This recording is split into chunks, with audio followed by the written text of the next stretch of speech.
Why most sales teams never scale. You see, having grown a small sales team to about 15 people in a 50-person company, I've realized a thing or two about building sales teams.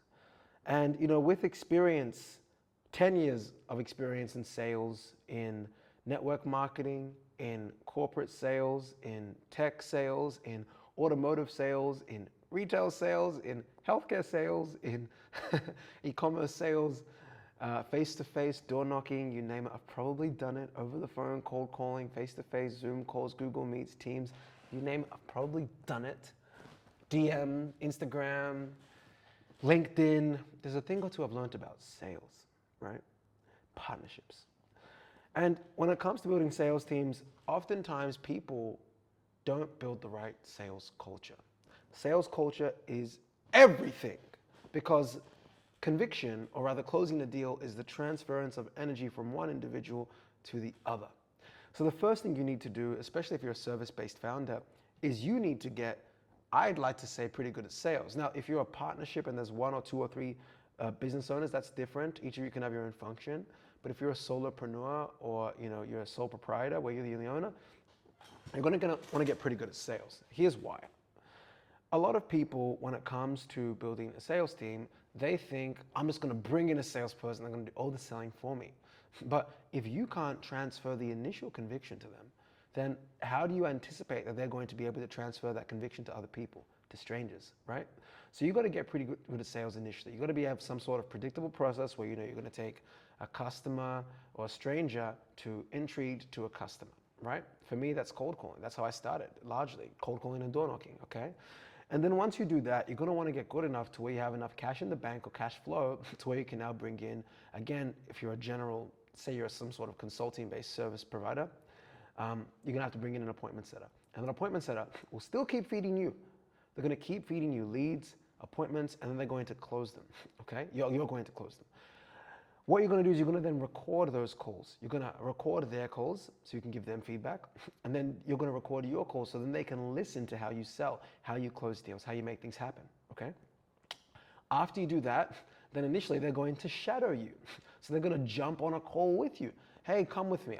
The amount of people that have come with me and watched me pitch in person, like, it's beautiful. People have been watching me come and pitch things in person since I was like 19. I was doing network marketing at 18 to 20.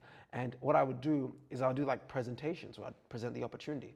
And I would then present on behalf of my downline, right? And even though a lot of people don't like MLMs, I learned a lot of personal development in MLMs. I'm very grateful for network marketing. Anyway, I digress. And even now to this day, my head of sales, James, he'll still jump on a call with me here and there. You know what I'm saying? And it's good because sometimes there's things that I'll hear him say when he's closing deals. I'm like, this guy has shadowed me so much. He sounds so similar to me. And that's awesome. And then, one of our appointment setter team leaders, Anthony then will listen to James. You've seen James now close multiple deals. So Anthony will probably get promoted to closer as well next month. And he's our head appointment setter. But he spends so much time with James. So after the appointment setter gets good enough, they shadow you, then they become a closer as well. Now you've got two closers, you and someone else. Now you need another appointment setter, usually two. So that way you can kind of figure out which one's going to be a good one. So they can put them perform against each other. Those two appointment setters, they learn from the new appointment setter, the new closer that copied you. They appointment set for him and you. Get the point. They set for you. They prove themselves. They listen to your calls. You listen to theirs. You get feedback. Okay. One of them is going to get promoted to appointment setting team leader. Okay, great. Now you need another 2 or 3 appointment setters. Now you got an appointment setting team leader. Now you got 3 appointment setters. Now you got you and the other closer. 2 closers, 1 team leader appointment setter, and 2 appointment setters. Now all 3 of them feed you and the main closer that now have so many reps, so much velocity that you can even use an AI agent if you want to be clever. AI agent models it, gives the SOPs for them on how to sell, how to handle objections. Okay, and then the appointment setter team leader gets promoted to closer, and one of the best appointment setters out of the 3 of them gets promoted to appointment setter team leader. Now you have a team of 8, 6 to 8 people. That is what I found usually is the best. And they have different terms for these types of roles, in different companies. Some people call them SDRs, sales development representatives. That's usually like an appointment setter.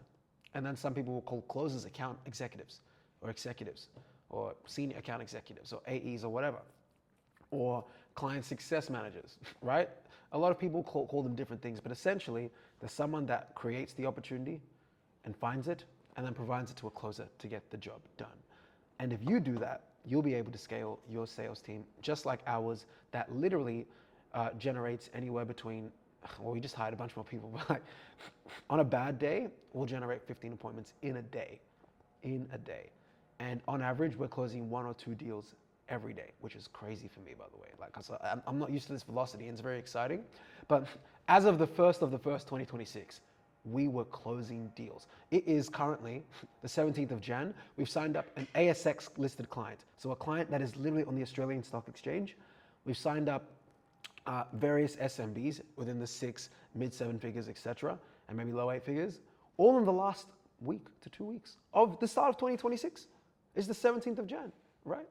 Likely, I'm still going to close another deal today. I've got another demo at 12 p.m., which is in an hour and a half after the shoot, right? So I'm telling you guys, if you can build the right sales environment and culture by building people up and giving opportunities of shadowing and mimicking and being able to copy the right behavior, good luck not building a good sales team.